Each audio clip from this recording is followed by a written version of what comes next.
Levanta, irmão. Levanta que Deus tem um plano na sua vida, só basta você crer, tá bom? Tenha fé, irmão. Tenha fé em Deus, tá bom? Acredita nele. Vamos lá, vamos se alimentar aqui. Vem aqui, ó. Você tá ali, vem.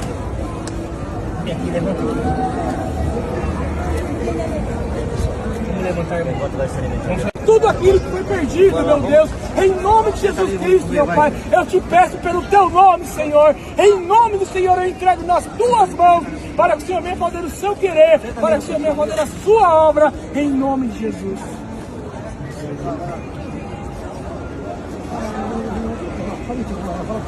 Não vem atrapalhar o seu trabalho? Ó, me salva, cara.